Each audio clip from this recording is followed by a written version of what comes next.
Welcome to the Client Generation Podcast, a show where we interview some of the most successful people in real estate to help you understand how to generate leads, build a brand, and convert more clients in your business. Excited for our episode today, talking to a practitioner, Mr. Will Penney of the Penney Real Estate Company. And we're going to talk today about how they have built, such a powerful brokerage team that is producing at a high level with, in a really lean way, and just how they are able to get their customers, how they have so many reviews, how they're able to get so much business. So Will, man, thanks so much for stopping by the show today. Thanks so much for having me, man. It's exciting. I see you all over Facebook, and now I get to meet you on a podcast. There we go. I'm looking forward to our conversation. So give us a little bit of the backstory, man. How did you, I always ask, who are you and how did you get to where you are today?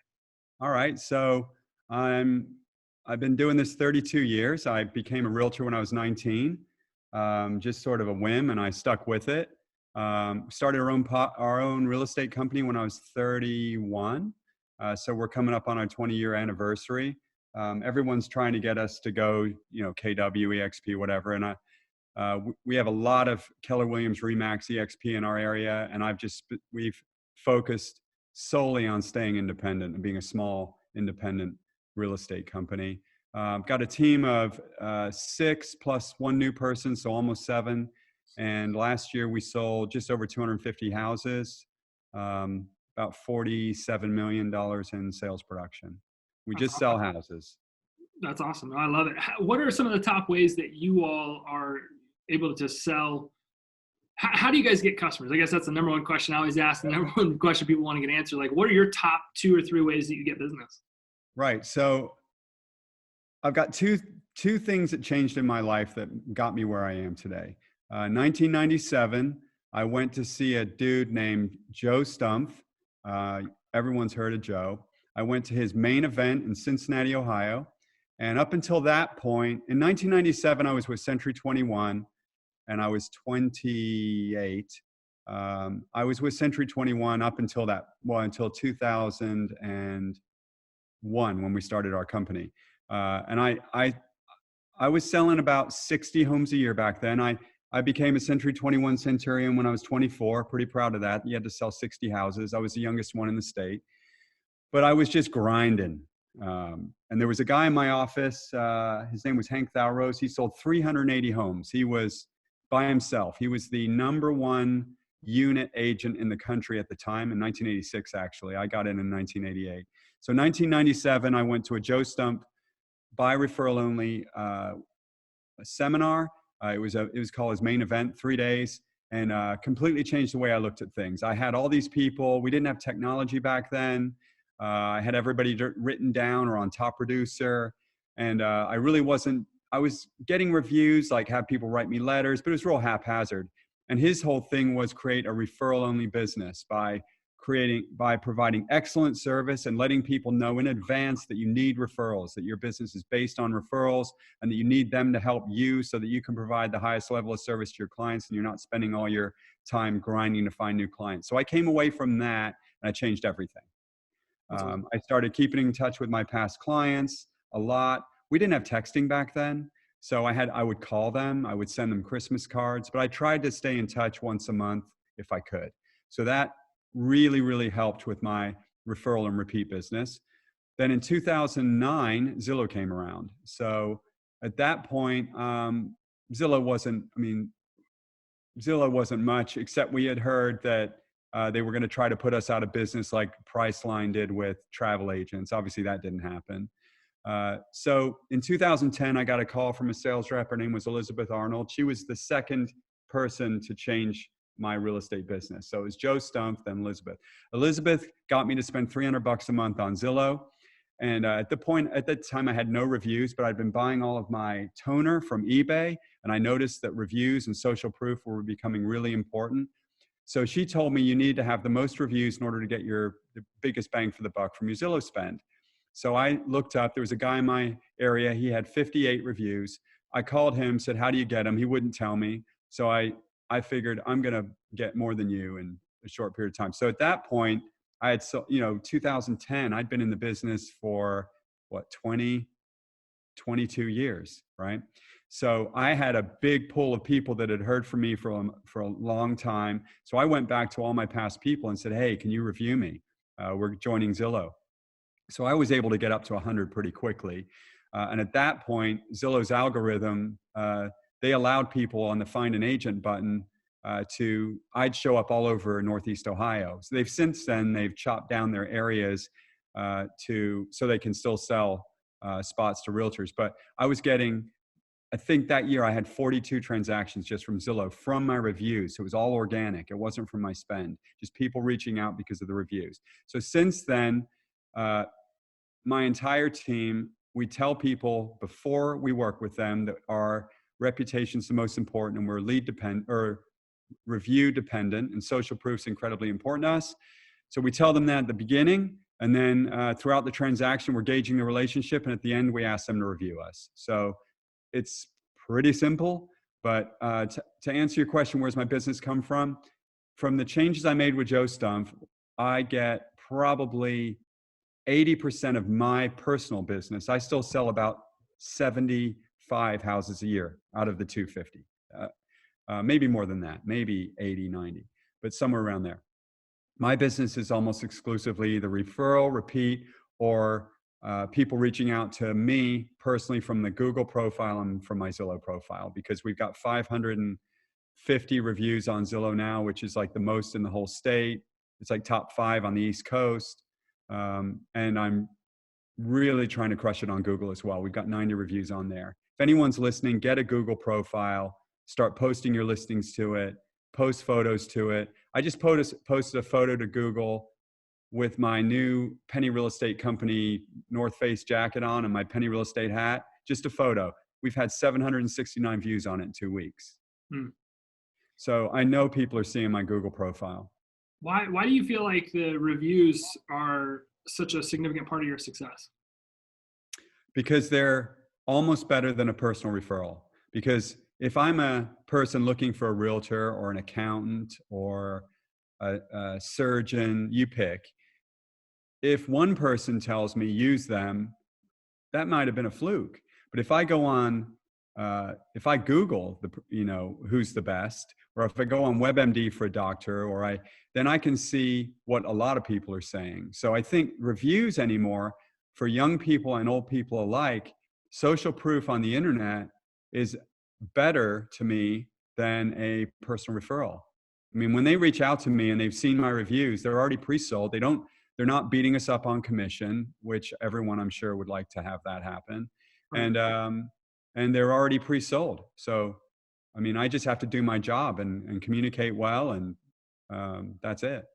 Now, what do you say, or what would you say to somebody that's like, well, I'm really not the biggest fan of Zillow. I prefer not to have my reviews there. Do you have other platforms that people are leaving reviews for you?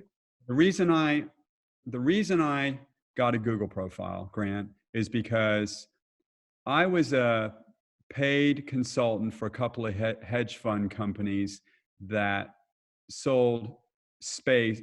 They worked in the real estate space, and so every month I would have a phone call with this rep, and they talk about Zillow. Well, so I found out about Zillow and their Flex program early on, meaning they're trying to go to a referral fee based model instead of pay to play. So I figured out, well, if they go to a referral fee model, that's why they've got the best of Zillow now. They created an algorithm to start tracking and isolating the top realtors so that when they get to that spot, they've got the agents to refer the business to, because they want to have a return on their investment. So basically, I thought to myself, well, if they go across the country, because they're already doing it in many markets, but if they go across the country and our market gets hit, then what's going to happen is they'll have to get rid of the find an agent button. Because if you have access to agents individually, then how are they going to capture a referral fee, right? So they've got the contact agent on a listing, but in order for them to have a successful program where they're charging referral fees, they can't have you be able to also find an agent on there. Does that make sense? Mm-hmm. Maybe they're not going to do that. Maybe they haven't thought of it. I can't believe that they haven't, if they haven't. But I thought, I don't want to wake up one day and have all my eggs in their basket. They're a publicly traded company. They don't care about realtors. They're trying to do anything they can to replace us, which isn't going to happen, but they're trying.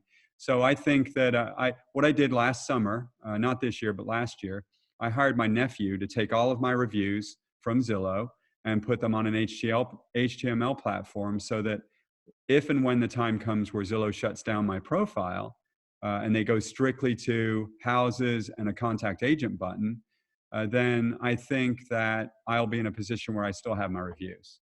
So since then, I'm mainly asking for reviews on Google because I don't think Google's going to try to get into our business. For sure. I don't think so either. There's nothing that would indicate that, right? Yeah, and if that does happen, I'm 51, 8 more years, I am out. There you go. So you've kind of shifted, recognizing some trends that were happening in the industry with Zillow specifically, and you started moving some of your review requests to something that more or less you could own, that was independent of a third party. Mm-hmm. Yes. Now, how do you promote this? Like, I understand that if you have a ton of reviews, that's great, but it's dependent on somebody going and actually looking for what people have said, right? That's true of any reviews. Like if I go to Amazon to buy a product, I have to scroll down and actually have to dig out the reviews. A lot of times when we're teaching people how to implement video remarketing, just as an example, we're saying, hey, you want to get those you want to get those testimonials on video. You want to try to document the story of the transaction and tell it through a 2 to 3 minute video. And you want to target market that piece of content to your database, to the leads you're trying to convert. And you want those testimonials to follow people over the internet. Because I think that third-party reviews are, without question, one of the greatest sales tools somebody has. How do you promote it as opposed, or do you? And you may not, but how do you actually push that stuff out there so people that are considering doing business with you have something that you show them? So I started doing video reviews. I've done a few of them.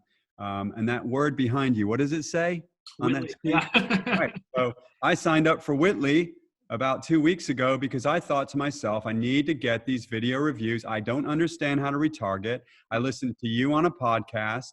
It solved my problem. And I thought I need to be able to follow people around Facebook with my video testimonials. And I don't know how to do it. I don't want to, the learning curve's too high for me. Right. So up until this point, I post them on, I put my videos on Instagram. Then they pass through to my Facebook business page. And then I boost it from there with usually 30 to 50 bucks. And so I'm getting 2,000 to 7,000 views. I'm getting over 1,000 through plays on a lot of my views or videos. I'm clicking it for views, not messages, because I figured they're not going to be the type of engaging post, a video testimonial where people are going to message you necessarily. And if they do want to, then they can still do that. But so I just put views. Maybe you'll tell me that's wrong, in which case I'll change it because you know more than I do. And then what I do is I go on LinkedIn and I post it there. And then I use a company called BombBomb, and they are a video, like embedded video email service. And I save it to the BombBomb app, and then I go on and I send that to my 2,800 person database. So that's what I do with every video. Now, since I'm your customer, I plan on using Whitley to run Facebook ads and then retarget to them with those videos. That's my goal. That's the reason I found out.